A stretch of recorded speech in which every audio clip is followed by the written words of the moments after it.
మృతప్రాయమైన తర్వాత దేవుడు దానికి తిరిగి జీవం పోస్తున్నాడు.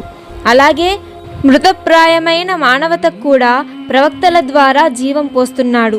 మీరు విషయం గ్రహిస్తారని మా సూక్తులు మీకు విడమరిచి చెబుతున్నాం. చిత్తశుద్ధితో దాన ధర్మాలు చేసే, అల్లాహ్కి శ్రేష్టమైన రుణం అందజేసే స్త్రీ పురుషులకు అల్లాహ్ తప్పకుండా వారి సత్కార్యాన్ని అనేక రెట్లు పెంచి తిరిగిస్తాడు. ఆపై వారికి అత్యంత శ్రేష్టమైన ప్రతిఫలం కూడా లభిస్తుంది. అల్లాహ్ని, దైవ ప్రవక్తను మనస్ఫూర్తిగా విశ్వసించిన వారే తమ ప్రభువు దృష్టిలో సత్యసంధులు, ధర్మసాక్షులు. వారి కోసం తగిన ప్రతిఫలం, జ్యోతి ఉన్నాయి. దీనికి భిన్నంగా అవిశ్వాస వైఖరి అవలంబించి మా సూక్తులు నిరాకరించిన వారు మాత్రం నరకానికి పోతారు. వినండి, ఇహలోక జీవితం ఒక ఆట, తమాషా, బాహ్య పటాటోపం, పరస్పరం బడాయి చెప్పుకొని గర్వించడం, సంతానం, సిరి సంపదలలో ఒకరినొకరు మించిపోవడానికి ప్రయత్నించడం తప్ప మరేమీ కాదు. ఐహిక జీవితాన్ని ఇలా పోల్చవచ్చు.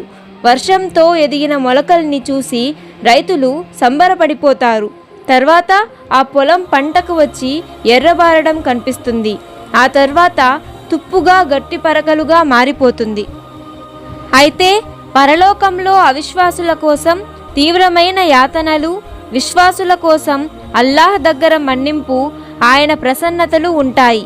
ప్రపంచ జీవితం ఒక మాయ, భ్రాంతి తప్ప మరేమీ కాదు. అల్లాహ్ని, ఆయన ప్రవక్తలను విశ్వసించిన వారి కోసం స్వర్గసీమ సిద్ధంగా ఉంది. కనుక అల్లాహ్ మన్నింపు వైపు, భూమ్యాకాశాలంత విశాలమైన ఆ స్వర్గసీమ వైపు పోటీపడి పరిగెత్తండి. ఇది అల్లాహ్ అనుగ్రహం. ఆయన దాన్ని తాను తలచిన వారికి ప్రసాదిస్తాడు. అల్లాహ్ గొప్ప అనుగ్రహశాలి. భూమిపై గాని లేదా మీపై గాని వచ్చి పడే ఏ ఆపద అయినా దాన్ని సృష్టించడానికి పూర్వమే మేము దాన్ని గురించి గ్రంథంలో రాసిపెట్టాము. ఇలా చేయడం అల్లాహ్కి చాలా తేలిక.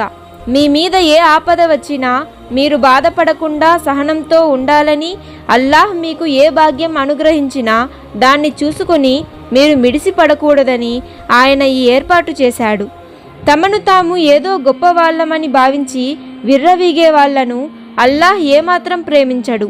అలాగే తాము పిసినారితనం వహించడమే కాకుండా ఇతరుల్ని కూడా, పిసినారితనం నూరిపోసే వారిని కూడా అల్లాహ్ ప్రేమించడు.